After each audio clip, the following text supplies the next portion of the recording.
Governor എന്ത് രാഷ്ട്രീയ അഭിപ്രായമുള്ള ആളാണെങ്കിലും രാഷ്ട്രീയ പ്രവർത്തന പാരമ്പര്യമുള്ള ആളാണെങ്കിലും സംസ്ഥാന സർക്കാരിൻ്റെ ഭരണ തലവനാണ്.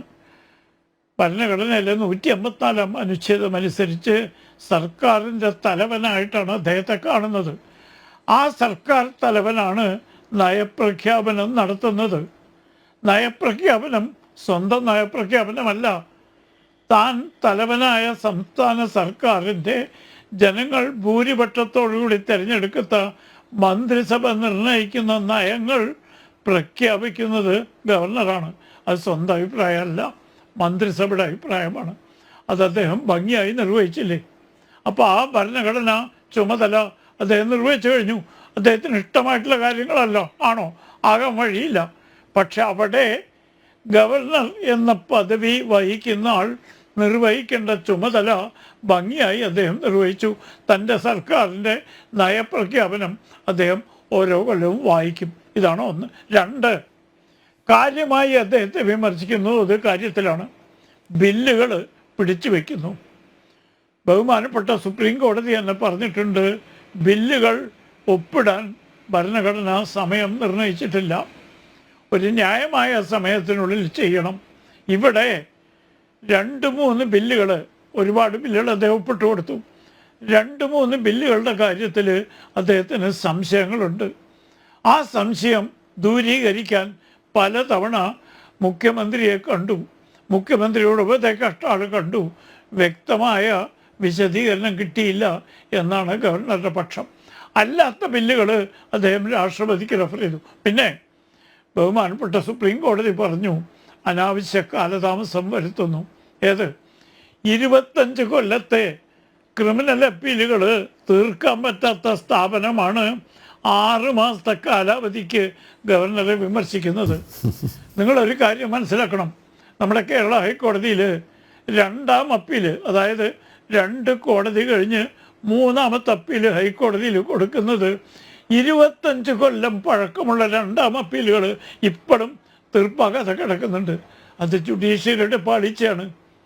ആ ജുഡീഷ്യറിയാണ് ഗവർണറോട് പറയുന്നത്, നിങ്ങൾ 6 മാസം എടുക്കുന്നു. എന്ത് മാന്യതയുള്ളത്! പക്ഷേ നിർഭാഗ്യവശാൽ ഗവർണറെ തെരുവിൽ കാണുന്ന പോലെ, വിദ്യാർത്ഥി സംഘടനയെ ഇളക്കിവിട്ട് ഗവർണറെ തടസ്സപ്പെടുത്തുന്ന പോലെ നമ്മുടെ രാജ്യത്തെ ജുഡീഷ്യറിയെ കൈകാര്യം ചെയ്യാൻ പറ്റുമോ? കോടതി ലക്ഷ്യം അവരല്ലേ. സാക്ഷിയും മജിസ്ട്രേറ്റും പിന്നെ വിധികർത്താവും എല്ലാം അവരല്ലേ.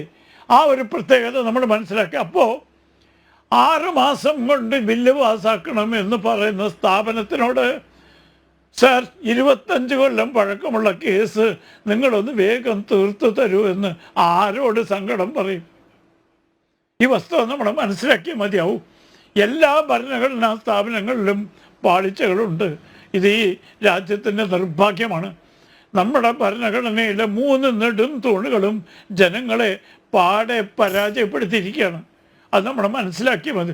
ജുഡീഷ്യറിയും ആ കാര്യത്തിൽ പിന്നോക്കമല്ല. പക്ഷെ അതിന് തെരുവിൽ നേരിടലാണോ മാർഗം? അല്ലല്ലോ.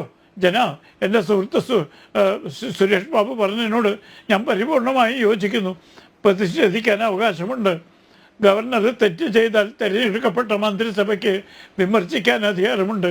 പക്ഷേ തെരുവ് ഗുണ്ടകളെപ്പോലെ അദ്ദേഹത്തെ കാറിൽ നിന്ന് ഇറക്കാനും കരിങ്കൊടി കാണിച്ചോട്ടെ തടഞ്ഞു നിർത്താനും ഇനി രാജ്ഭവനിൽ കയറ്റില്ല എന്ന് വീമ്പിളക്കാനും, ഇത് കേരളമാണ് സൂക്ഷിച്ചോ, ആരിഫ് മുഹമ്മദ് ഖാനല്ല സർ CPI, ഇത്തരം വീമ്പിളക്കുന്നത് നമ്മുടെ രാഷ്ട്രീയ സംസ്കാരത്തിന് യോജിച്ചതാണോ?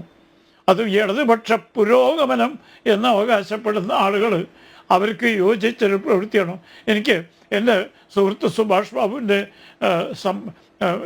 അഭിപ്രായങ്ങൾ വളരെ മാന്യമായിരുന്നു, വളരെ പക്വമായിരുന്നു. അദ്ദേഹം പറഞ്ഞത് 100% ഞാൻ യോജിക്കുന്നു. പക്ഷേ പാളിച്ച പറ്റാത്ത ഒരു സ്ഥാപനവും, പ്രത്യേകിച്ചും ഭരണഘടനാ സ്ഥാപനം, ഈ രാജ്യത്തില്ല. അതിനെ നേരിടേണ്ടത് സമചിത്തത്തോടുകൂടിയാണ്, വിദ്വേഷത്തോടോ അല്ലെങ്കിൽ ഉദ്യോഗത്തോടു കൂടിയല്ല, ശാരീരികമായല്ല, താത്വികമായാണ്. അത് നമ്മുടെ ഇടതുപക്ഷത്തിൻ്റെ സുഹൃത്തുക്കൾ വിസ്മരിച്ചു. അതുകൊണ്ട് ഗവർണറെ തെരുവിൽ നേരിട്ടത് കൊണ്ട് അദ്ദേഹം ഭയപ്പെടും എന്ന് ആരും പ്രതീക്ഷിക്കേണ്ട. അദ്ദേഹം ഈ സ്ഥാനം ഉപേക്ഷിച്ച് പോകും എന്നും ആരും പ്രതീക്ഷിക്കണ്ട. ആ പരിപ്പ് ഇവിടെ വേവില്ല.